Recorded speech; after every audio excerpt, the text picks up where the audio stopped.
ആയുർവേദം എന്ന പേരിൽ നടക്കുന്ന സംഭവം പിടിക്കാൻ ഒത്തിരി പാടാണ്. അപ്പം നമ്മുടെ പുതിയ മേയറിൻ്റെ ആഗ്രഹവും അദ്ദേഹം ചെയ്യുന്ന കാര്യം വളരെ നല്ല കാര്യമാണ്. ഞങ്ങൾ ഫുൾ സപ്പോർട്ടാണ്. ഇതെല്ലാം മസാജല്ല. ശരിക്കും പറഞ്ഞാൽ സത്യം പറഞ്ഞാൽ ഒന്ന് കയറിയ ഉടനെ വരുന്ന ആളിന് കോണ്ടം കൊടുക്കുന്ന സമ്പ്രദായം വരെ ഉണ്ട് ഒരു സെൻറ്ററിൽ. ട്രിവാൻഡ്രത്ത് തന്നെ പഠിക്കാൻ വേണ്ടി ഹോസ്റ്റലിൽ നിൽക്കുന്ന കുട്ടികൾ കോളേജില്ലാത്ത ദിവസം ശനിയും ഞായറും ഈ വർക്കിന് വേണ്ടി ചെയ്യുന്ന കുട്ടികളുണ്ട്. അപ്പോൾ അവരൊക്കെ സപ്ലൈ ഏജൻറ്റുമാരുണ്ട്. ചേട്ടന് ഇവിടെ കൂടുതൽ വർക്ക് ചെയ്യേണ്ടി വരില്ല. ചേട്ടൻ്റെ സർട്ടിഫിക്കറ്റൊക്കെ ഇവിടെ ഞങ്ങൾ വാങ്ങിച്ചു വയ്ക്കും. എനിക്ക് ഇവിടെ സംശയം ഉണ്ടായി, ഞാൻ വർക്ക് ചെയ്യേണ്ട, എനിക്ക് ഇത്ര സാലറി ഓഫർ ചെയ്യുന്നു, എന്താണെന്നൊരു ചെറിയ സംശയം ഉണ്ടായി. പിന്നീട് തിരക്കിയപ്പോഴാണ് അറിയുന്നത്, ഇപ്പം റെയ്ഡ് ഉണ്ടെങ്കിൽ തൊട്ട് മുമ്പായിട്ട് വിളിച്ചു പറയാൻ പോലീസ് ഉദ്യോഗസ്ഥർക്ക് ആ സെൻറ്റർ വിളിക്കുകയാണ്, ഇത്ര മണിക്ക് റെയ്ഡ് വരും, മാറ്റിക്കൊള്ളാൻ പറയണം. അയാൾ എന്നോട് പറഞ്ഞത്, ഞാൻ കടി ടിപ്പ് തരാം, എൻ്റെ ഇന്ന ഭാഗങ്ങളിൽ പ്രത്യേക മസാജ് ചെയ്യണമെന്ന് ആവശ്യപ്പെട്ടു. ഞാൻ ശരിക്കും അയാളെ അടി കൊടുത്തു. പുരുഷനെ സ്ത്രീ ചെയ്യുന്നു, അല്ലെങ്കിൽ സ്ത്രീയെ പുരുഷൻ ചെയ്യുന്നു, അതൊന്ന്. അതല്ലാതെ പുരുഷൻ തന്നെ ചെയ്യുന്നൊരു വൈകൃതമായ മസാജും ഉണ്ട് ഇവിടെ. ആവശ്യക്കാരുണ്ട്, ഇഷ്ടംപോലെ ആവശ്യക്കാരുണ്ട്. എനിക്ക് അന്നേ അറിയാം ഇങ്ങനൊരു മാഫിയ അല്ലെങ്കിൽ ഒരു സംഭവം ആയുർവേദത്തിൻ്റെ പേരിൽ ആയുർവേദ മറവിൽ ഇങ്ങനെ സംഭവം നടക്കുന്നുണ്ടെന്ന് എനിക്ക് കൃത്യമായിട്ടും എനിക്കറിയാം. ഞങ്ങൾ കാണുന്ന ഈ സെൻറ്ററിൻ്റെ ബാക്ക് വഴി ആൾക്കാർ ഓടയുണ്ട്. അതിൽ ഉടുതുണി ഇല്ലാത്ത ആൾക്കാരുണ്ട്, ഇല്ലാത്തവരുണ്ട്, ഇറങ്ങി ഓടയാണ്. രക്ഷപ്പെട്ട് 350 സെൻറ്റർ വന്ന് പൊട്ടിച്ച് ജെൻസിന് ചെയ്യുന്ന സംഭവമുണ്ട്. അതാണ് ഈ ട്രാൻസ്ജെൻഡർ പങ്കെന്ന് പറഞ്ഞത്. അവർ തയ്യാറാണ്, മനസ്സിലായില്ലേ? കാരണം ഏറ്റവും അധികം തയ്യാറാവുന്നത് അവിടെ അവർക്ക് പ്രശ്നം, റെയ്ഡ് വന്ന പ്രശ്നമില്ല, രണ്ടും ആണുങ്ങൾ പ്രശ്നമില്ല. ഈ കേരള മസാജ് എന്ന് പറഞ്ഞാൽ ഈ ആയുർവേദത്തെക്കുറിച്ച് അറിയാത്തൊരു ധാരണ ക്രോസ് മസാജ് എന്ന ധാരണ. അപ്പോൾ കേരള മസാജ് എന്ന് അവിടെ ഉദ്ദേശിക്കുന്നത്, നമ്മൾ കുറ്റാലം പോലെ പോയി കഴിഞ്ഞാൽ കേരള മസാജ് ലഭ്യമാണ്. അവിടെ കുട്ടികളുണ്ടാവും, 1000 2000 വാങ്ങുന്നു, ചെയ്യുന്നു, പോകുന്നു, പ്രശ്നമില്ല. പരസ്യം വെച്ചിട്ടുണ്ട്, ബോർഡ് വെച്ചിട്ടുണ്ട്, കേരള മസാജ് ലഭ്യമാണ്. കന്യാകുമാരിയിലുണ്ട്, കുറ്റാലത്തുണ്ട്, തൃപ്പരപ്പുണ്ട്. അപ്പോൾ അഭ്യംഗത്തിനെ ആഭാസമാക്കി മാറ്റുകയാണ്. അഭ്യംഗം എന്ന് പറഞ്ഞാൽ മസാജിനെ ആഭാസമാക്കി മാറ്റുകയാണ്.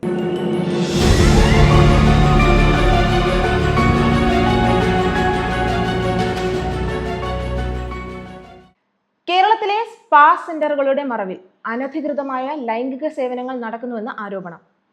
തിരുവനന്തപുരത്തെ 23-കാരിയുടെ പരാതിയെ തുടർന്ന് ഇവിടെ അന്വേഷണമുണ്ടായി. എന്താണ് ഹാപ്പി എൻഡിങ്? എന്താണ് ഈ ബോഡി ടു ബോഡി മസാജിങ്? ഇന്ന് നമ്മൾ പരിശോധിക്കുന്നത് വസ്തുതകളും നിയമവശങ്ങളും. നമ്മളോടൊപ്പം ഇന്ന് ചേരുന്നത് 25 വർഷമായി ആയുർവേദിക് തെറപ്പിസ്റ്റായി ജോലി ചെയ്തിരുന്ന നമ്മുടെ ഹരികുമാർ ചേട്ടനാണ്. ചേട്ടാ നമസ്കാരം. നമസ്കാരം. ചേട്ടാ, എത്ര കൊല്ലമായി ഈ ഒരു രംഗത്ത് പ്രവർത്തിക്കുന്നു? എവിടെയൊക്കെ ചേട്ടൻ ജോലി ചെയ്തിട്ടുണ്ട്? ഞാൻ 25 വർഷമായിട്ടാണ് ഈ ജോലി ചെയ്യുന്നത്. അപ്പോൾ 20 വർഷത്തിന് മുമ്പായിട്ട് ആയുഷ് എന്നൊരു ഹോസ്പിറ്റൽ, അതായത് നമ്മുടെ കവടിയാറ് ഡോക്ടർ ആനന്ദിൻ്റെ കീഴിൽ ഞാൻ ആയുർവേദ പഞ്ചകർമ്മ ചികിത്സ പഠിച്ചു. അവിടെ തന്നെ ഒരു വർഷത്തോളം പ്രാക്ടീസ് ചെയ്തു. അതിനുശേഷം സാറിൻ്റെ നിർദ്ദേശപ്രകാരം കോവളത്ത് പല സെൻ്ററുകളിലും വർക്ക് ചെയ്തു. ട്രിവാൻഡ്രത്തിന് അറിയപ്പെടുന്ന ഹോസ്പിറ്റലുകളിൽ നമ്മുടെ എസ്.എൻ. ആയുർവേദ ക്ലിനിക്ക്, ധന്വന്തരി, അങ്ങനെ ഉള്ള ആയുർധാര, കുറേ ഹോസ്പിറ്റലിൽ വർക്ക് ചെയ്ത ശേഷം ഞാൻ 10-15 വർഷത്തോളം ഗൾഫിൽ വർക്ക് ചെയ്തു. സൗദി അറേബ്യയിൽ ഹൈൽ എന്ന സ്ഥലത്താണ് ഞാൻ ലാസ്റ്റ് വർക്ക് ചെയ്തിട്ട് പോയി നാട്ടിലുണ്ട് ഞാൻ. ഓക്കെ, ഇപ്പം ചേട്ടൻ ഇതൊക്കെ നിർത്തി എന്ന് പറയാറായിട്ടില്ല. ഇപ്പോഴും ആവശ്യപ്പെടുന്ന ആൾക്കാർ എന്നെ ആവശ്യപ്പെടുന്നുണ്ട്. ഹോസ്പിറ്റലിലൊന്നും വർക്ക് ചെയ്യുന്നില്ലെന്നേ ഉള്ളൂ, പ്രൈവറ്റ് ആയിട്ട് വിളിച്ചാൽ പോകുന്നുണ്ട്, ചെയ്യുന്നുണ്ട്. ചേട്ടാ, ഇപ്പൊ നടന്ന വിഷയം ചേട്ടൻ അറിയായിരിക്കും. 23-കാരിയുടെ പരാതിയെ തുടർന്നുണ്ടായ റെയ്ഡുകളും സംഭവങ്ങളും പൂട്ടിച്ചതും ഒക്കെ. യഥാർത്ഥത്തിൽ ഇപ്പോഴും പല ചർച്ചയിലും മസാജ് സെന്റർ ഉടമകൾ വന്ന് സംസാരിക്കുന്നത് ഇവിടെ അത്തരത്തിലുള്ള കാര്യങ്ങളൊന്നും തന്നെ നടക്കുന്നില്ല, ലൈസൻസ്ഡ് ആയിട്ട് മര്യാദയ്ക്ക് നടക്കുന്നിടത്തൊന്നും ഇങ്ങനെയൊന്നും സംഭവിക്കുന്നില്ല എന്നുള്ളതാണ്. യഥാർത്ഥത്തിൽ ഇവിടെ ഒരു മാഫിയ ഉണ്ടോ, ഒരു ലോബി ഉണ്ടോ? കൃത്യമായിട്ടുണ്ട്. കാരണം ഒരു 20 വർഷത്തിന് മുമ്പായിട്ട് ഒരു പത്രത്തിലൊരു ആഡ് വന്നായിരുന്നു, തെറാപ്പിസ്റ്റിന് ആവശ്യമുണ്ട്, അപ്പം ഇത്ര നല്ല സാലറി ഓഫർ ചെയ്തിട്ടുണ്ട്. അങ്ങനെ ഞാനവിടെ എൻ്റെ സർട്ടിഫിക്കറ്റ് പോവുകയാണ്. അവിടെ ചെന്നുടനെ ഒരു മച്ചുള്ള പഴയ തട്ടുള്ള പഴയ വീടാണ്. താഴെ ഒരു ഡോക്ടറുണ്ട്, ഒരു ലേഡീസ് ഇരിപ്പുണ്ട്. അപ്പോൾ ഞാൻ ചെന്ന് എൻ്റെ സർട്ടിഫിക്കറ്റൊക്കെ നോക്കി, വലിയ ഇൻട്രസ്റ്റിൻ്റെ കൂടെ എങ്ങനെയാണ് വർക്ക് ചെയ്യാൻ തയ്യാറാണോ? അപ്പോൾ ഞാൻ പോലും തയ്യാറാണ്, കുഴപ്പമില്ല, വർക്ക് ചെയ്യാം. ഇവங்க സാലറി അവർ നല്ല സാലറി ഓഫർ ചെയ്തു. എന്നിട്ട് ലാസ്റ്റ് പറഞ്ഞു, ചേട്ടന് ഇവിടെ കൂടുതൽ വർക്ക് ചെയ്യേണ്ടി വരില്ല, ചേട്ടൻ്റെ സർട്ടിഫിക്കറ്റൊക്കെ ഇവിടെ ഞങ്ങൾ വാങ്ങിച്ചു വയ്ക്കും, ചേട്ടൻ ഇവിടെ ഫ്രണ്ട് ഇരുന്ന ഡോക്ടർ ഉണ്ടാവും. ഡോക്ടറെ കൺസൾട്ട് ചെയ്യും, മുകളിലേക്കാണ് എൻ്റെ നടക്കുന്ന വർക്ക്. അപ്പോൾ ചേട്ടാ, അപ്പോൾ എനിക്ക് പെട്ടെന്ന് സംശയം ഉണ്ടായി. ഞാൻ വർക്ക് ചെയ്യേണ്ട, എനിക്ക് ഇത്രയും സാലറി ഓഫർ ചെയ്യുന്നു, എന്താണെന്നൊരു ചില സംശയം ഉണ്ടായി. പിന്നീട് തിരക്കിയപ്പോഴാണ് അറിയുന്നത് മുകളിൽ വർക്ക് ചെയ്യാൻ വേറെ കുട്ടികളുണ്ട്. 19, 18, 20 വയസ്സായ കുട്ടികളുണ്ട്. ഇത് അറിഞ്ഞ് അവർ ആവശ്യപ്പെട്ട് വരുന്ന ആൾക്കാർ മുകളിൽ ചെല്ലുന്നു, ഒരു കുട്ടിയെ സെലക്ട് ചെയ്യുന്നു, അവർക്ക് എന്താണ് ആവശ്യം അത് ചെയ്തു കൊടുക്കുന്നു. ചേട്ടൻ വെറും ഒരു മറ. പോലീസ് ഒന്ന് റെയ്ഡ് ചെയ്താൽ ആദ്യം വരുന്നു, ലൈസൻസ് കാണിക്കുന്നു, അവർക്ക് രക്ഷപ്പെടാനുള്ള ഒരു മറ. ലൈസൻസ് തെറപ്പിസ്റ്റ് ഉണ്ടെന്ന് കാണിക്കും. അവർ ആവശ്യമില്ല. അങ്ങനെ അനുഭവിക്കുണ്ടായി. അപ്പോൾ അന്നേ എനിക്കറിയാം. പക്ഷേ ഞാനത് അപ്പോഴേ തിരിച്ചു വന്നു. പിന്നെ എനിക്ക് ഞാൻ വർക്ക് ചെയ്യാൻ പോയില്ല. പിന്നെ വർഷങ്ങൾക്ക് ശേഷം ആ സെൻറ്റർ റെയ്ഡ് ചെയ്ത് പിടിക്കുകയും ചെയ്തു. ഇപ്പോൾ അത് പൂട്ടിയിട്ടിരിക്കുകയാണോ? ഇപ്പോൾ തുറന്നിട്ടുണ്ടാവും. ഇപ്പോൾ കാരണം പൂട്ടി ഒരു 2-3 മാസം പിന്നെ തുറക്കിച്ച് ഓപ്പൺ ആക്കിയത്. ഇവിടുത്തെ നിയമവ്യവസ്ഥിതി അങ്ങനെയാണല്ലോ. കൃത്യമായിട്ട് അതൊന്നൊരു വലിയൊരു പോലീസ് ഓഫീസറിൻ്റെ ഓർമ്മ ഒരു ഉദ്യോഗസ്ഥനെ അറസ്റ്റ് ചെയ്ത സംഭവം ഉണ്ടായി അതിനോട് ചേർന്ന് തന്നെ. ആ സെൻറ്റർ ഇപ്പോൾ ഉണ്ടാവാൻ ചാൻസ് ഉണ്ട്. ഇപ്പോൾ ഞാൻ അത് തിരക്കാറില്ല. അപ്പോൾ എനിക്ക് അന്നേ അറിയാം ഇങ്ങനൊരു മാഫിയ അല്ലെങ്കിൽ ഒരു സംഭവം ആയുർവേദത്തിൻ്റെ പേരിൽ ആയുർവേദ മറവിൽ ഇങ്ങനെ സംഭവം നടക്കുന്നുണ്ടെന്ന് ഇത് കൃത്യമായിട്ടും എനിക്കറിയാം. എന്തൊക്കെയാണ് ഇങ്ങനെയുള്ള സ്പാകളിൽ ശരിക്കും നടക്കുന്നത്? എന്തൊക്കെയാണ് നമ്മളെ അത് സ്പാ എന്ന് പറഞ്ഞാൽ ഇപ്പം പുതിയ പേരാണ്. ശരി, ആയുർവേദ ഹോസ്പിറ്റലാണ് കറക്റ്റ്. അതിനെ സ്പാ രൂപത്തിലാക്കി മോഡേൺ രീതി കൊണ്ടുവന്ന് എന്തിനാണ് അവിടെ ഒരു ബ്രാൻഡിങ്? എന്തിനവർ ആയുർവേദം എന്ന പേരാണ്? അതെ, കാരണം ആയുർവേദം എന്ന് പറഞ്ഞാൽ നമ്മളെക്കാളും അറിയുന്ന ഫോറിനേഴ്സിനാണ്. എന്താണ് ആയുർവേദ ട്രീറ്റ്മെൻറ്റ്, ആയുർവേദത്തിൻ്റെ ഗുണങ്ങൾ എന്താണെന്ന് നമ്മളെക്കാളും യൂറോപ്യൻ രാജ്യങ്ങളിൽപ്പെട്ട സായിപ്പിനെ അറിയാം. അത് അവർ അറിഞ്ഞിട്ടാണ് ഇവിടെ കോവളത്ത് വരുന്നത്.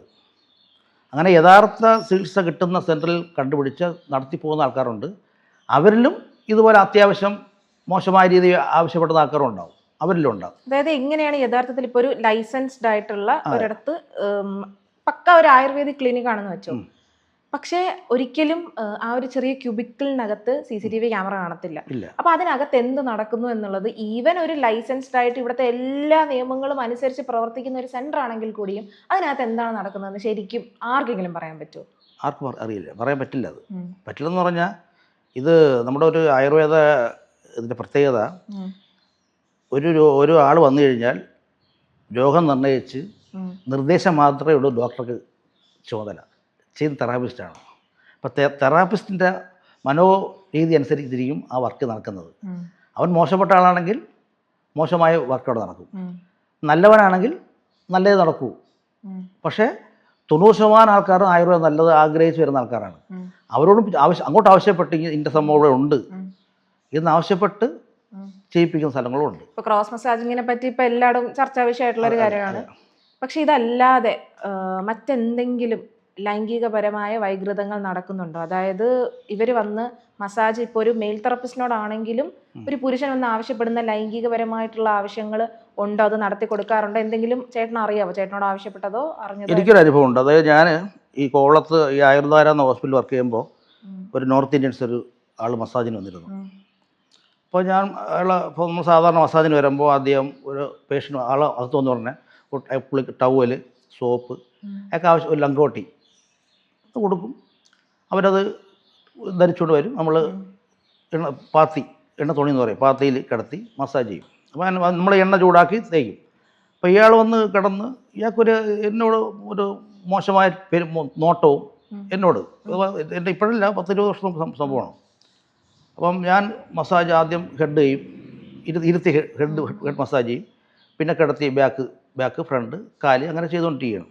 അപ്പോൾ ഇയാൾക്ക് അതിനൊന്നും താല്പര്യമില്ല. അപ്പോൾ അയാൾ എന്നോട് പറഞ്ഞത്, ഞാൻ കടി ടിപ്പ് തരാം, എൻ്റെ ഇന്ന ഭാഗങ്ങളിൽ പ്രത്യേക മസാജ് ചെയ്യണമെന്ന് ആവശ്യപ്പെട്ടു. ഞാൻ ശരിക്കും അയാളെ അടി കൊടുത്തു. അടി കൊടുത്തു. അത്രയ്ക്ക് ഫീൽ ചെയ്തു. ഞാൻ പ്രതീക്ഷിച്ച സംഭവം ഉണ്ടായത്. ചിലപ്പോൾ ഡോക്ടർ MS ബൈജു എന്ന ഡോക്ടർ ഉണ്ടായിരുന്നത്. പെട്ടെന്ന് എളിച്ച് അടി അടിച്ചു. ഡോക്ടർ കംപ്ലയിൻറ്റ് ചെയ്തു. ഞാൻ ഡോക്ടറുടെ കാര്യം പറഞ്ഞു. ഡോക്ടർ ഇന്ന സംഭവം ഉണ്ടായെന്ന് പറഞ്ഞു. അപ്പോൾ ഡോക്ടർ പറഞ്ഞു, ഞാൻ ഉടനെ പൊയ്ക്കോ, അല്ലെങ്കിൽ പോലീസ് ഞാൻ വിളിക്കുമെന്ന് അവനോട് പറഞ്ഞു. അങ്ങനെ പേടിച്ച് പറഞ്ഞു വിട്ട സംഭവമുണ്ട്. അപ്പോൾ ഈ ക്രോസ് മസാജ് ഉദ്ദേശിക്കുന്നത് ഒരു പുരുഷനെ സ്ത്രീ ചെയ്യുന്നു, അല്ലെങ്കിൽ സ്ത്രീയെ പുരുഷൻ ചെയ്യുന്നു, അതൊന്ന്. അതല്ലാതെ പുരുഷൻ തന്നെ ചെയ്യുന്നൊരു വൈകൃതമായ മസാജും ഉണ്ട് ഇവിടെ. അതിന് ആവശ്യക്കാരുണ്ട്, ഇഷ്ടംപോലെ ആവശ്യക്കാരുണ്ട്. അത് നമ്മൾ എന്ത് വർഗത്തിൽപ്പെട്ട പയ്യന്മാരെന്ന് പറയാൻ പറ്റില്ല, അങ്ങനെ ചെയ്യുന്ന ആൾക്കാരുണ്ട്. അതും മോശമായ പ്രവണതയാണ്. എന്താണ് ഈ ഹാപ്പി എൻഡിങ്? എന്താണ് ഈ ബോഡി ടു ബോഡി മസാജ്? മോളെ ഇത് നമ്മുടെ ഈ പഞ്ചകർമ്മ ചികിത്സ എന്ന് പറഞ്ഞാൽ മമനം, വിരേചനം, നസ്യം, വസ്തി, രക്തമോക്ഷ ഈ 5 കർമ്മങ്ങളാണ് ആയുർവേദ ട്രീറ്റ്മെൻറ്റ് എന്ന് പറഞ്ഞാൽ. അതിൽപ്പെട്ട വിരേചനം, വിയർപ്പിക്കൽ, അതിൽപ്പെട്ട ഒരു സംഭവമാണ് അഭ്യംഗം, അതായത് മസാജ്. അഭ്യംഗം എന്ന് പറയുന്നത് അത് ഫുൾ ബോഡി മസാജ് ചെയ്യുന്നത്. അപ്പോൾ ശരീരം വേർപ്പിക്കലാണ്. ശരീരത്തിൽ എണ്ണ തേച്ച് ഓരോ ജോയിൻറ്റിനും പ്രത്യേക സ്ട്രോക്ക് കൊടുത്തുകൊണ്ട് ചെയ്യുന്നതാണ് ഈ അഭ്യംഗം. അതിനെയാണ് ഇപ്പം ഫുൾ ബോഡി മസാജും ഹെഡ് മസാജും ഫീറ്റ് മസാജ്, ഫുട്ട് മസാജ് പലതരത്തിൽ പേരിട്ട് ഇവിടെ നടന്നുകൊണ്ടിരിക്കുന്നത്. അപ്പം ഇതെല്ലാം മസാജല്ല. ശരിക്കും പറഞ്ഞാൽ സത്യം പറഞ്ഞാൽ വന്ന് കയറിയ ഉടനെ വരുന്ന ആളിന് കോണ്ടം കൊടുക്കുന്ന സമ്പ്രദായം വരെ ഉണ്ട്. ഒരു സെൻറ്ററിൽ കോണ്ടം ആദ്യം കൊടുക്കും. അപ്പോൾ മസാജ് ചെയ്യാൻ കോണ്ടത്തിൻ്റെ ആവശ്യമില്ലല്ലോ.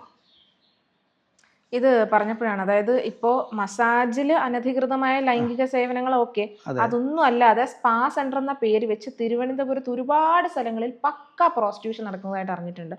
അതായത് അതിൽ നിൽക്കുന്നത് 17, 18, 20, 21 വയസ്സ് പ്രായമുള്ള പെൺകുട്ടികൾ. ഇപ്പോൾ അവർക്ക് അവരുടെ വീട്ടിലാണെങ്കിൽ ഒരു ആവറേജ് മിഡിൽ ക്ലാസ് ആയിരിക്കും, അതിൽ നിന്നും താഴ്ന്ന ഒരു ലൈഫ് സ്റ്റൈലുള്ള ആൾക്കാരായിരിക്കും. അവർക്ക് ലാവിഷായിട്ട് അടിച്ചു പൊളിച്ച് ജീവിക്കാൻ പണമില്ല. അപ്പം അതിനുവേണ്ടി അവർ നോക്കുമ്പോൾ അതെ എനിക്കൊരു പ്രശ്നമില്ല, ഞാനൊരു ദിവസം പോകുന്നു, എനിക്ക് ഇത്രയും പണം കിട്ടുന്നു എന്ന രീതിയിൽ അങ്ങനെ വരുന്ന ഒരുപാട് ഞാൻ റെഗുലർലി പല ആൾക്കാരും പറഞ്ഞ് ഞാൻ കേട്ടിട്ടുണ്ട്. ഇവർ ഇതിന് വേണ്ടിയിട്ട് ഇവരുടെ ഫോട്ടോസ് കൊടുത്ത് പല ആൾക്കാർ ഇത് സെലക്ട് ചെയ്ത് പക്ക ഒരു പ്രോസ്റ്റിറ്റ്യൂഷൻ എന്ന രീതിക്ക് നടക്കുന്ന സ്പാ സെൻറ്റേഴ്സ് ഉണ്ട് ട്രിവാൻഡ്രത്ത് ഒരുപാടെന്നുള്ളത്. അതിനെക്കുറിച്ച് എന്താണ് ഏട്ടാ പറയാനുള്ളത്? അത് തീർച്ചയായും ഉണ്ട്. കാരണം നമ്മുടെ ഈ ഒരു മെയിൻ കാര്യം, ഈ വർക്ക് ചെയ്യുന്ന പെൺകുട്ടികളിൽ 90% ഈ കോഴ്സ് പഠിച്ച പിള്ളേരായിരിക്കില്ല. ട്രിവാൻഡ്രത്ത് തന്നെ പഠിക്കാൻ വേണ്ടി ഹോസ്റ്റലിൽ നിൽക്കുന്ന കുട്ടികൾ കോളേജില്ലാത്ത ദിവസം ശനിയും ഞായറും ഈ വർക്കിന് വേണ്ടി ചെയ്യുന്ന കുട്ടികളുണ്ട്. അപ്പോൾ അവരൊക്കെ സപ്ലൈ ഏജൻറ്റുമാരുണ്ട്. ഫോട്ടോ കാണിച്ചിട്ട് ഇത്ര പൈസയേ ഉള്ളൂ, അവർക്ക് ഇന്ന സംഭവം ചെയ്ത് കൊടുക്കണം, അവർക്ക് ഇത്ര രൂപ ആവശ്യമാണ്. അതനുസരിച്ച് അവരെന്ത് ചെയ്യും, ക്ലയൻറ്റ് അറിയിക്കും, ഇതാ നാളെ ഇന്ന ആൾക്കാർ വരുന്നുണ്ട്, ഇന്ന ടീം വരുന്നുണ്ട്, ആവശ്യക്കാർ കൂടെയാണ്. 2 ദിവസം കൊണ്ട് അവർ കാശുണ്ടാക്കും, കുട്ടിയും ഹാപ്പി, സെൻറ്റർ ഹാപ്പി, മൊത്തം ഹാപ്പി. അപ്പോൾ അഭ്യംഗത്തിനെ ആഭാസമാക്കി മാറ്റുകയാണ്. അഭ്യംഗം എന്ന് പറഞ്ഞാൽ മസാജിനെ ആഭാസമാക്കി മാറ്റുകയാണ്. മനസ്സിലായില്ലേ?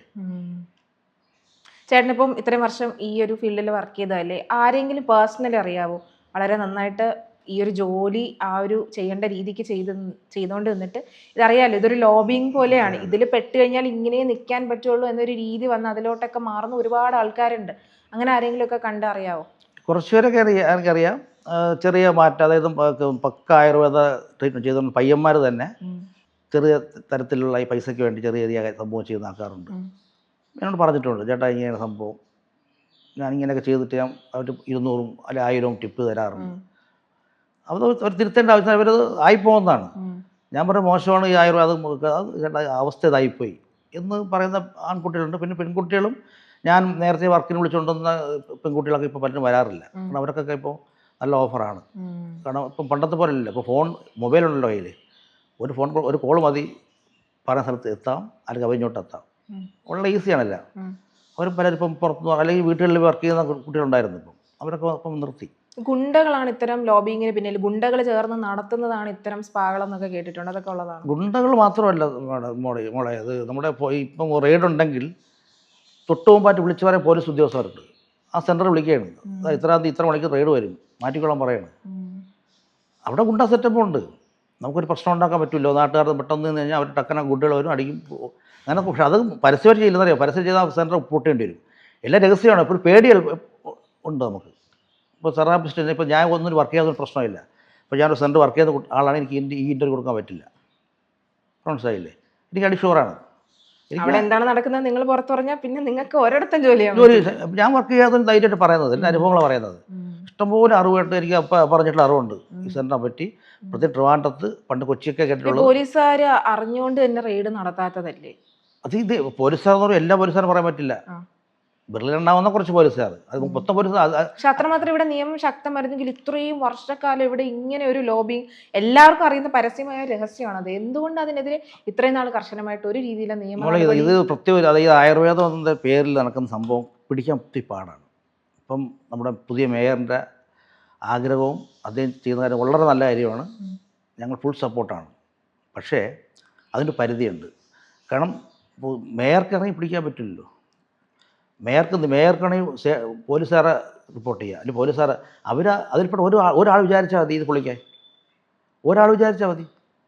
അല്ലെങ്കിൽ അത്രയും സ്പെഷ്യൽ സ്ക്വാഡ് ഉണ്ടാക്കി രഹസ്യമായി പെട്ടെന്ന് സഡൻലി ഒരു അറ്റാക്ക് നടത്തി പിടിച്ചതാണ്. അത്രയും കർശനമാക്കണം. കാരണം അത്രമാത്രം ഇവിടുത്തെ കുട്ടികളെയും ഇവിടുത്തെ നാളത്തെ തലമുറയെ സ്പോയിൽ ചെയ്യുന്നൊരു കാര്യമാണ്. ഏത് നിമിഷവും ഇവിടെ പോലീസ് വരാമെന്നൊരു ഭയം ഈ സെൻറ്ററിൽ ഉണ്ടായി കഴിഞ്ഞാൽ പകുതി നിയന്ത്രിക്കുക.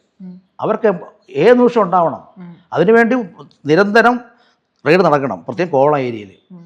പിന്നെ കോവളം ഏരിയയിൽ 600ഓളം സ്പാ സെന്ററുകൾ ഉണ്ടായിട്ട് അവിടെ 100-ന് താഴെ എന്തോല്ലേ ലൈസൻസ് ഉള്ളൂ. ഒരിക്കൽ ഞാൻ അവിടെ ആയുർവേദ വർക്ക് ചെയ്യുന്ന സമയത്ത് റെയ്ഡ് വന്നു ഞങ്ങളുടെ പോലീസ് കയറി. ഇപ്പോൾ ഞാനും ഡോക്ടർ ബൈസാർ ഉണ്ടായിരുന്നു, ഒരു പ്രസീത തെറാപ്പിസ്റ്റ് ഉണ്ടായിരുന്നു, ഒരു പേഷ്യൻ്റ് ഉണ്ടായിരുന്നു. അവൾ ഒരു ലേഡീസ് ചെയ്തുകൊണ്ടിരിക്കുകയായിരുന്നു. പോലീസ് ഒന്ന് ഞങ്ങളെല്ലാം ലൈസൻസ് നോക്കിയിട്ട് അങ്ങനെ പോയി. ഈ സമയത്ത് ഞങ്ങൾ കാണുന്ന ഈ സെൻറ്ററിൻ്റെ ബാക്ക് വഴി ആൾക്കാർ ഓടയാണ്. അതിൽ ഉടുതുണി ഇല്ലാത്ത ആൾക്കാരുണ്ട്, ഇല്ലാത്തവരുണ്ട്, ഇറങ്ങി ഓടയാണ്. രക്ഷപ്പെട്ട് 350 സെൻറ്റർ അന്ന് പൊട്ടിച്ച്. പിന്നും ഒരാഴ്ച സെൻറ്റർ ഓപ്പണായി. അപ്പോൾ ഇവർക്കെതിരെ കേസുണ്ടോ, എടുത്തോ, ആരെ പിടിച്ചു, നമുക്കൊന്നും അറിയില്ല. ഇവർക്ക് വേണ്ടി സെപ്പറേറ്റ് ആയിട്ട് ആരും പെട്ടെന്ന് നോക്കിയാൽ കാണാത്ത രീതിയിലുള്ള ഇത്തരം വൈകൃതങ്ങൾക്ക് വേണ്ടി ഉണ്ടാക്കപ്പെട്ടിരിക്കുന്ന ചെറിയൊരു റൂം ക്യൂബിക്കിളൊക്കെ ഉണ്ടെന്നൊക്കെ കേട്ടിട്ടുണ്ട്. ഉണ്ട് പ്രത്യേക റൂമുണ്ട്. നമ്മുടെ ഇപ്പം തന്നെ ഞാൻ ഈ അനുഭവൻ്റെ അവിടെ തന്നെ പെട്ടെന്ന് പിടിക്കാൻ പറ്റില്ല, തട്ടാണ്. ക്ലോസ് കഴിഞ്ഞാൽ മുകളിൽ നിലവിളവിൽ അറിയില്ല. മനസ്സിലായി. നമ്മൾ താഴെ എല്ലാം ഒരു എണ്ണത്തോണിയുണ്ട്, തെറാപ്പിസ്റ്റ് ഞാനുണ്ട്, ഡോക്ടറുണ്ട്, പേഷ്യൻ്റ് ആരുമില്ല. എന്നാലും അതേ നോക്കുകയുള്ളൂ, ഈ മച്ച് നോക്കൂല. അല്ലെങ്കിൽ ആരും ഒറ്റണം, ഇന്നടത്ത് ഇന്നതുണ്ട് എന്ന് ഒറ്റിയാൽ പിടിക്കാം. ചേട്ടൻ കുറേയധികം വർഷക്കാലം സൗദി അറേബ്യയിലായിരുന്നല്ലോ. അവിടുത്തെ ആളുകൾ എങ്ങനെയാണ് ഈ നമ്മുടെ ഒരു പാരമ്പര്യമായ ആയുർവേദ ചികിത്സയെ കാണുന്ന രീതി, എങ്ങനെയാണ് അവരത് ഉൾക്കൊള്ളുന്നത്? അവിടെ ഈ ആയുർവേദത്തിൻ്റെ വേറൊരു വിങ് അവിടെ ഉണ്ട്. ആയുർവേദം പോലെ തന്നെ പച്ചില മരുന്ന് കൊണ്ടൊരു അവിടെ ഒരു ട്രീറ്റ്മെൻ്റ് ഉണ്ട്, അവിടെ ചെയ്യുന്നുണ്ട്. അപ്പോൾ നമ്മുടെ ഇവിടെ വന്ന് ഇപ്പോൾ ഞാൻ തന്നെ ഗൾഫിൽ പോകാൻ കാരണം ഇവിടുത്തെ ആയുർവേദത്തിൻ്റെ പ്രാധാന്യം മനസ്സിലാക്കിക്കൊണ്ട് എന്നെ കൊണ്ടുപോയതാണ്. അപ്പോൾ ഇവിടെ വന്ന് ഒരു ചികിത്സ നടത്തിയ ഒരു സൗദിയുടെ ഫുൾ അസുഖം മാറ്റിയപ്പോൾ അപ്പോൾ അവിടെ അയാൾ പോയിട്ട് അവിടെ ലീഗലി അത് നടത്താൻ പറ്റില്ല. അപ്പോൾ അയാളോട് പറഞ്ഞ് ഇങ്ങനെ സംഭവം അപാരമായ സംഭവം ആയുർവേദ ട്രീറ്റ്മെൻ്റ് ഉണ്ട്, ഒരു തെറാപ്പിസ്റ്റ് ഉണ്ട്, ഇവിടെ കൊണ്ടുവന്ന് നമുക്ക് ചെയ്യിപ്പിക്കാം.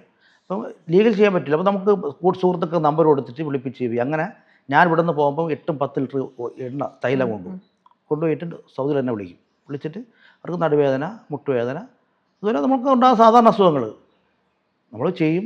ഒരു അസുഖം മാറുന്നുണ്ട്. എങ്ങനെയാണെന്ന് എനിക്കും അറിയില്ല, അവർക്കും അറിയില്ല. ഞാൻ ചെയ്യുന്നുണ്ട്, അസുഖം മാറുന്നുണ്ട്. ഞാൻ 15 വർഷത്തോളം ഒരു 10,000-ഓളം സൗദിയിൽ ഞാൻ വർക്ക് ചെയ്തിട്ടുണ്ട്. അസുഖമുള്ള ആൾക്കാരെ അവർക്ക് ഭയങ്കരമായ വിശ്വാസവും. ഈ കോട്ടയ്ക്കൽ തന്നെ അവിടെ നാളെ വന്ന് അഡ്മിറ്റ് ആവുന്നുണ്ട്. ഈ ഇടയ്ക്കൊരു എൻ്റെ ഒരു സുഹൃത്തായ അറബിയുടെ മകൻ കാല് പ്രശ്നമായിട്ട് നമ്മുടെ മലപ്പുറം കോട്ടയ്ക്കൽ ഒന്ന് അഡ്മിറ്റായിട്ട് പോയി.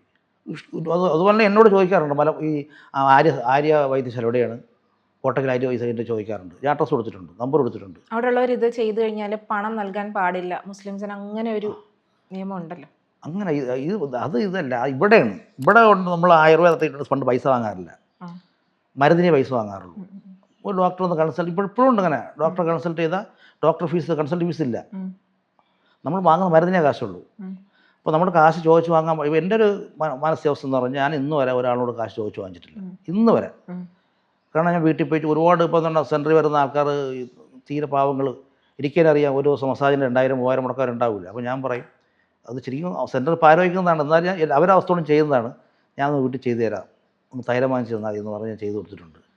അപ്പം ഞാൻ പൈസ തരുന്ന കാശ് 100-ക്ക് 100, 50-ക്ക് 50. കണ്ടതൊരു കൈപ്പുണ്യം സംഭവമാണ്. നമ്മൾ ചെയ്യണമെങ്കിലും അവൻ്റെ അസുഖം മാറണതും എല്ലാവർക്കും ഒരു കൈപ്പുണ്യ സംഭവം ഞാൻ വിശ്വസിക്കുന്നത്.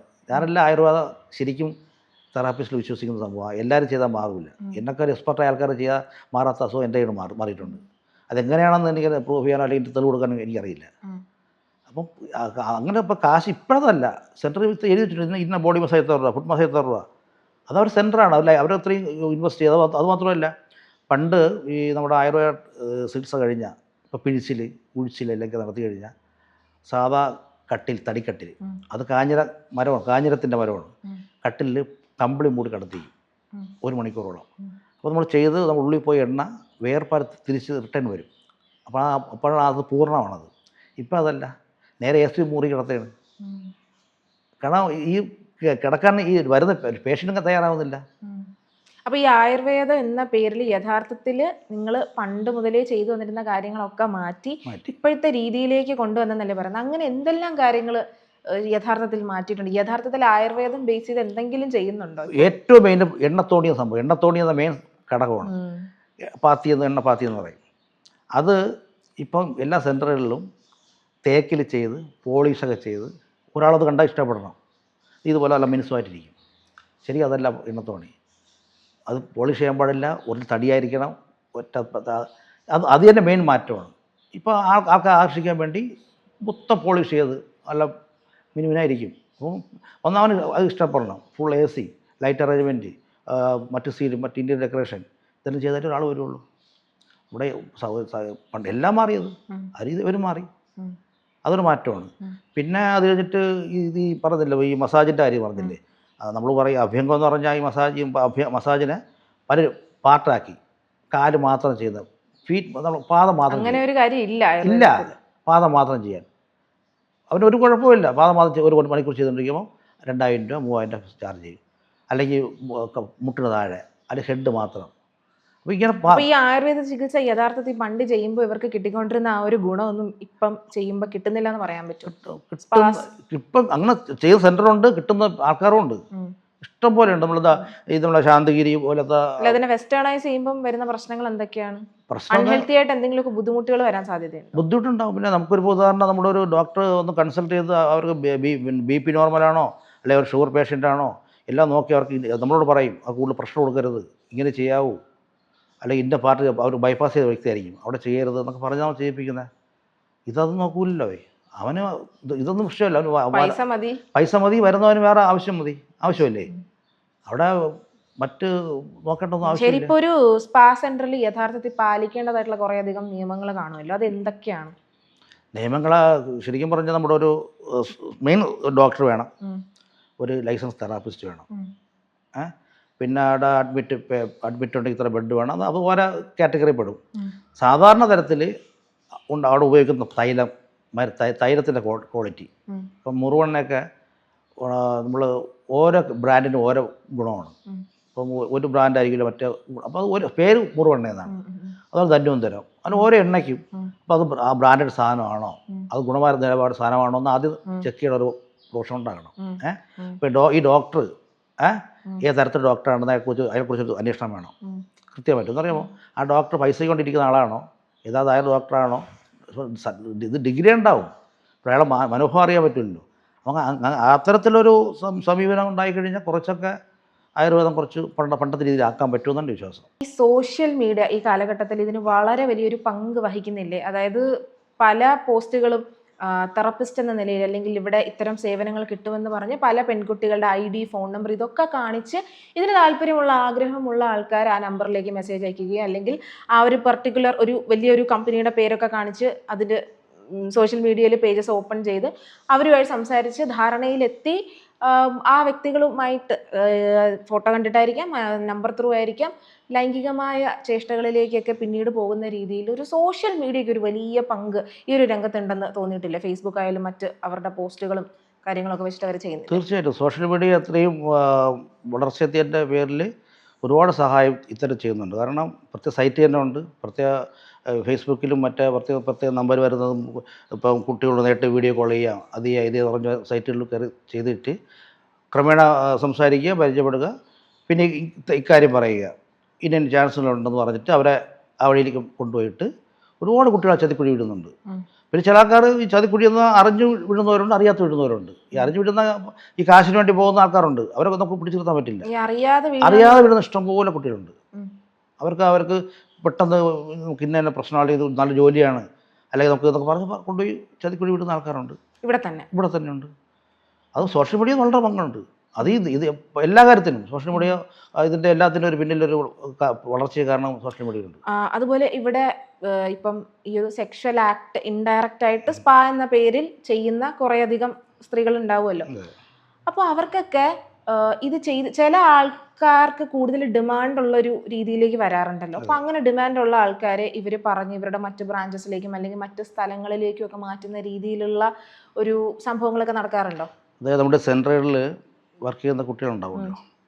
അപ്പോൾ നമ്മുടെ ഇപ്പോൾ ഒരു സെൻറ്ററിൽ ഒരു പറയും ബോഡി മസാജ് ഇത്ര രൂപ ബോർഡ് വെച്ചിട്ടുണ്ടാവും. ആ ക്യാഷ് അടച്ചു കഴിഞ്ഞാൽ ആ ആളിനകത്ത് പോവാം. അകത്ത് പോയിട്ട് അവിടെ നിൽക്കുന്ന കുട്ടികൾ, തെറാപ്പിസ്റ്റ് നിൽക്കുന്ന കുട്ടികൾക്ക് ഇയാളെ എന്താ ആവശ്യം, എനിക്കൊരു ആവശ്യം ഉണ്ടാവുമല്ലോ, എനിക്ക് ഇന്ന ആവശ്യം എന്ന് പറയും. അതിന് പ്രത്യേക ടിപ്പ് കൊടുക്കും. ആ ടിപ്പ് ആ കുട്ടിക്കാണ്. അപ്പോൾ വലിയ വലിയ ആവശ്യങ്ങൾക്ക് വലിയ ടിപ്പ് കിട്ടും. അപ്പോൾ കൂടുതൽ സമ്പാദിക്കാൻ ആഗ്രഹമുള്ളവർ എന്തിനും തയ്യാറായി കൂടുതൽ കാശ് വാങ്ങിക്കും. അങ്ങനെ ഇവർ തന്നെ പിന്നെ വേണം ആവശ്യപ്പെട്ട് ഇവർക്കൊരു പ്രത്യേക മാർക്കറ്റ് ഉണ്ടാവും. അങ്ങനെ ഉണ്ടാകുമ്പോൾ അവർക്ക് പേരായി അവരുണ്ടെങ്കിൽ ആൾക്കാർ ക്ലയൻറ്റ് വരുന്നുണ്ടെന്ന് തോന്നൽ ഇവർക്കുണ്ടാകുമ്പോൾ ഓട്ടോമാറ്റിക്കലി ഇവരെ വേണമെങ്കിൽ സെൻറ്ററിലേക്ക് മാറ്റാം, അല്ലെങ്കിൽ അവരെ തന്നെ കൂടുതൽ വെച്ച് കാശുണ്ടാക്കാം. മനസ്സിലായില്ലേ? ഒരു ദിവസം ഇവർ എത്ര പണം ഇതിൽ നിന്ന് അവർ ഇതൊക്കെ വൺ എമൗണ്ട് ഒക്കെ അത് കണക്കൂട്ടാൻ പറ്റുള്ള ഇഷ്ടം പോലെ കാശുണ്ടാക്കുന്നവരുണ്ട്. പിന്നെ നമ്മൾ സത്യം പറഞ്ഞാൽ ലോൺ എടുത്തിട്ട് സെൻറ്റർ വിട്ടിട്ട് ഓടാത്ത സെൻറ്ററും ഉണ്ട്. കാരണം പക്ക പഴയ ആയുർവേദ രീതി നടത്തിയിട്ട് ആരും വരുന്നില്ല. നല്ല ഒറിജിനൽ ഒറിജിനൽ എണ്ണത്തോണിയും വെച്ച് ഡോക്ടർ കാത്തിരിക്കുന്ന എത്രയും സെൻറ്റർ ഉണ്ട്. ആരും തിരിഞ്ഞു നോക്കത്തില്ല. അതുകൊണ്ട് അത് ഉണ്ട്.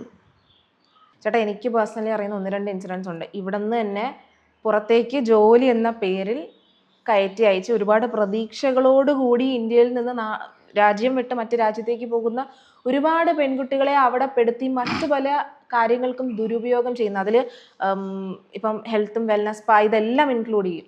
അവർ പഠനത്തിനോ അല്ലെങ്കിൽ മറ്റെന്തെങ്കിലും ജോലിക്കായിരിക്കും പോകുന്നത്. അപ്പോൾ അത്തരം അവിടെ അകപ്പെട്ടു പോകുന്ന കുട്ടികളെ കുറിച്ചൊക്കെ ചേട്ടൻ അറിയാവോ? അറിയാൻ ചെയ്യാം. ഏറ്റവും കൂടുതൽ മോശമായ ഇടപാട് നടത്തുന്നത് ഇന്ത്യയാണ്. ഇന്ത്യൻ എംബസി എന്ന് പറഞ്ഞാൽ ഇന്ത്യൻ എംബസിയിൽ ഒരു ഉപയോഗം നമുക്ക് അവിടുത്തെ ആൾക്ക് കിട്ടുന്നില്ല. നമ്മളൊരു പോയി കഴിഞ്ഞാൽ ഒരു പ്രശ്നം ഉണ്ടായി കഴിഞ്ഞാൽ, ഇപ്പം എന്താണ് നമ്മളെ ഫിലിപ്പീൻസുകാരെന്നാലും മറ്റ് ആൾക്കാർക്ക് അവർ എംബസി സ്ട്രോങ് ആണ്. ഒരു കുട്ടിയെ ഒരു വീട്ടിൽ ജോലിക്ക് വിട്ട് കഴിഞ്ഞാൽ ആ കുട്ടിയുടെ അപ് ടു ഡേറ്റ് ടൈം അവർക്കറിയാം. അവർക്ക് അപ്പോൾ കംപ്ലയിൻറ്റ് ചെയ്യാൻ പിടിക്കാം. ഇന്ത്യൻ എംബസി ഇല്ല, അവിടെ ആക്റ്റീവ് അല്ല. എൻ്റെ അറിയുന്ന ഒരു കുട്ടി പോയിട്ട് ഖത്തറിൽ പോയിട്ട് മറ്റേ ബ്യൂട്ടീഷ്യൻ കോഴ്സ് വന്ന വിസയായിരുന്നു. അവിടെ ചെന്ന് നേരെ വീട്ടിൽ ജോലിക്കുണ്ടാക്കി. വീട്ടിൽ ജോലിക്കുണ്ടെങ്കിൽ ആ സൗദിക്ക് എത്രയോ ഭാര്യ മക്കളൊക്കെ ഉണ്ട്. ഈ വരുന്ന മക്കൾക്ക് എല്ലാം അവൾ അടിപെട്ട അവസ്ഥ വന്നു. അവൾ തയ്യാറാത്തതിന് പേരിൽ അവസാനം അടി കൊടുത്ത് ആഹാരം കൊടുക്കാതെ പിന്നെ നമ്മൾ വേറൊരു ഗ്രിപ്പ് ഉപയോഗിച്ച് ആ കുട്ടി തിരിച്ചെത്തിച്ചു. അത് പണ്ടേ ഉണ്ടത്. അത് ഇതിൻ്റെ പേരിലുണ്ട്.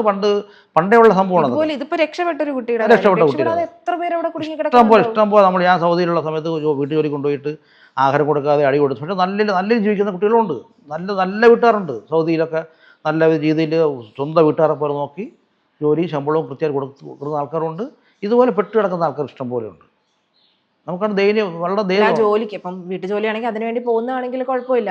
ഒരു പ്രത്യേക കോഴ്സ് വെച്ച് അല്ലെങ്കിൽ ആ ജോലി എന്ന് പറഞ്ഞിട്ട് ചതിക്കുഴിയിൽപ്പെടുന്നവരുണ്ട്. പിന്നെ അറിഞ്ഞു പോകുന്നവരുണ്ട്. വിസ ഇന്നതായിരിക്കും, അവിടെ ഇന്നത് ചെയ്യേണ്ടി വരുമെന്ന് അറിഞ്ഞു പോകുന്നവരുണ്ട്.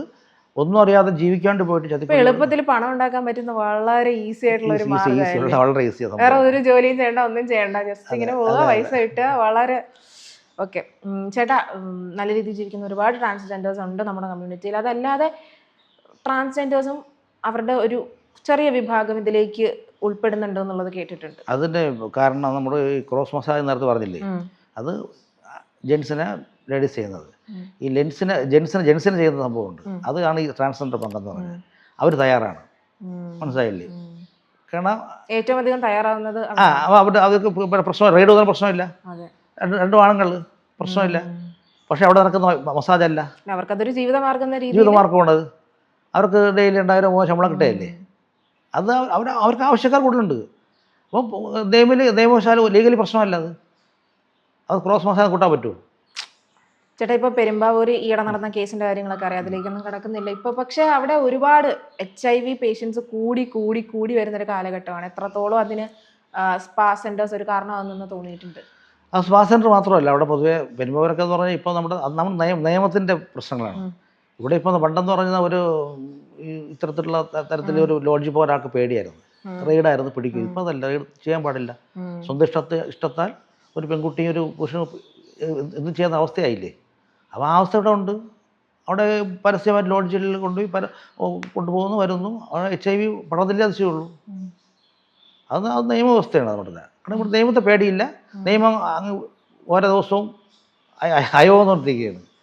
നമ്മൾ ഈ കേരളത്തിന് പുറത്തു പോയാൽ തമിഴ്നാട്ടിലൊക്കെ കന്യാകുമാരിയിലൊക്കെ നമ്മൾ പോകുമ്പോൾ കേരള സ്റ്റൈൽ മസാജ് എന്ന് പറഞ്ഞ് വെണ്ടയ്ക്ക അക്ഷരത്തിൽ എഴുതിയിരിക്കുന്ന ബോർഡുകൾ നമുക്ക് കാണാം. എന്താണ് യഥാർത്ഥത്തിൽ തമിഴ്നാട്ടിൽ കേരള സ്റ്റൈൽ മസാജിന്റെ ഒരു ഒരു ആവശ്യകത എന്താണ്? അത് എന്താണ് യഥാർത്ഥത്തിൽ അവിടെ നടക്കുന്നത്? അതായത് കാരണം ഈ കേരള മസാജ് എന്ന് പറഞ്ഞാൽ ഈ ആയുർവേദത്തെക്കുറിച്ച് അറിയാത്തൊരു ധാരണ ക്രോസ് മസാജ് എന്ന ധാരണ. അപ്പോൾ കേരള മസാജ് എന്ന് അവിടെ ഉദ്ദേശിക്കുന്നത് നമ്മൾ കുറ്റാലം പോലെ പോയി കഴിഞ്ഞാൽ കേരള മസാജ് ലഭ്യമാണ് കൊടുത്തിട്ട് എന്താണ്. അപ്പം ഈ ഇങ്ങനെ ചിന്തയുള്ള അങ്ങനെ ക്രോസ് മസാജാണെന്ന് അവർ ചെല്ലും. അവിടെ ക്രോസ് മസാജ് ഉണ്ടാവും, അവിടെ പെൺകുട്ടികളുണ്ടാവും, 1000 2000 വാങ്ങുന്നു, ചെയ്യുന്നു, പോകുന്നു, പ്രശ്നമില്ല. പരസ്യം വെച്ചിട്ടുണ്ട്, ബോർഡ് വെച്ചിട്ടുണ്ട് കേരള മസാജ് ലഭ്യമാണ്. കന്യാകുമാരിയിലുണ്ട്, കുറ്റാലത്തുണ്ട്, തൃപ്പരപ്പുണ്ട്, ബോർഡ് വെച്ചിട്ടുണ്ട്. അപ്പോൾ അവരുടെ ധാരണ ഇങ്ങനെയാണ്, ആയുർവേദ ഇവിടുത്തെ മസാജ് ഇതാണ്, ക്രോസ് മസാജ് എന്നാണ് ധാരണ. മനസ്സിലായില്ലേ? അവസാനമായിട്ട് എനിക്കൊരു ചോദ്യം കൂടെ ഉണ്ട്. യഥാർത്ഥത്തിൽ സ്ത്രീകൾ ഈ മേഖലയിൽ സുരക്ഷിതരാണോ? അതായത് യഥാർത്ഥ ആയുർവേദ വിധിപ്രകാരം ജോലി ചെയ്യുന്ന എത്തിക്സ് ഉള്ള സാധാരണ സ്ത്രീകളായാൽ കൂടിയും ഈ മേഖല ഇത്തരത്തിലായതുകൊണ്ട് അവർ സുരക്ഷിതരാണെന്ന് പൂർണ്ണമായി പറയാൻ സാധിക്കും? സുരക്ഷിതരാണോ എന്ന് ചോദിച്ചാൽ അല്ല, ആണോ എന്ന് വെച്ചാൽ ചിലപ്പോൾ ആണെന്നും പറയാം. കാരണം നമ്മുടെ ഇപ്പം ശരിക്കും ആയുർവേദ കോഴ്സ് പഠിച്ച് ഇതുകൊണ്ട് മാത്രം ജീവിക്കാൻ ആഗ്രഹിക്കുന്ന കുട്ടികൾ സുരക്ഷിതരാണ്. പക്ഷെ അവരെ പിന്നെ വേറെ ഓഫർ കൊടുത്തിട്ട് നിങ്ങൾക്ക് ഇവിടുന്ന് ബാംഗ്ലൂർ ട്രാൻസ്ഫർ കിട്ടും, ഇത്ര ഡബിൾ ശമ്പളം കിട്ടും, ഓഫർ കൊടുത്തിട്ട് ഇവിടുന്ന് കൊണ്ടുപോയ ശേഷം അവിടെ കൊണ്ടുപോയി മറ്റ് മേഖലയിൽ പോയി കഴിഞ്ഞാൽ സുരക്ഷിതം പറയാൻ പറ്റില്ല. മനസ്സിലായില്ലേ? പക്ഷെ അവിടെ സ്ത്രീകളുടെ ഒരു ചോയ്സും കൂടെ, അതായത് അറിഞ്ഞുകൊണ്ട് പോകുന്നതിനെ ചൂഷണം ചെയ്യുന്ന ഒരു ലോബിങ് ഉണ്ട്. പക്ഷെ എപ്പോഴും അവൾക്കൊരു നോ പറയാൻ സാധിക്കുന്ന ഒരു സാഹചര്യം അത് അവനവനെ ഉണ്ടാക്കി എടുക്കേണ്ടതല്ലേ? നോ പറഞ്ഞാൽ നോ പറഞ്ഞത് തന്നെയാണ്. അവരിപ്പോൾ ഞാൻ വിശ്വസിക്കും, സെൻറ്ററിനെ വിശ്വസിക്കും. അവർ നല്ല കാശ് ഓഫർ ചെയ്യുന്നുണ്ട്, ഇപ്പോൾ ഇതിൻ്റെ ജോലി ഇഷ്ടപ്പെട്ട് ഇന്നസെൻറ്റിൽ ആവശ്യമാണെന്ന് പറഞ്ഞ് പോയി കഴിഞ്ഞാൽ സുരക്ഷിതമാണെന്ന് പറയാൻ പറ്റില്ല. താങ്ക് യു സോ മച്ച് ഹരിച്ചേട്ടാ. ഒരുപാടധികം കാര്യങ്ങൾ മനസ്സിലാക്കാനായിട്ട് പറ്റി. പലതും കേട്ട് അറിഞ്ഞ കാര്യങ്ങളാണ്, പക്ഷേ യഥാർത്ഥത്തിൽ എന്താണ് നടക്കുന്നതെന്ന് എനിക്കും നിങ്ങൾക്കും ആയുർവേദത്തിൻ്റെ മറവിൽ നടക്കുന്ന യഥാർത്ഥ ലൈംഗിക വൈകൃതങ്ങൾ എന്തൊക്കെയാണെന്നുള്ളത് നേരിട്ട് ചേട്ടൻ്റെ അടുത്തുനിന്ന് അറിയാൻ സാധിച്ചു. ഒരുപാട് ഇൻസൈറ്റ്സ് ഈ ഒരു ടോപ്പിക്കിനെ കുറിച്ച് എനിക്കും നിങ്ങൾക്കും കിട്ടിയെന്ന് തന്നെ വിശ്വസിക്കുന്നു. ഒരുപാട് നന്ദി ചേട്ടാ. നന്ദി. നമസ്കാരം.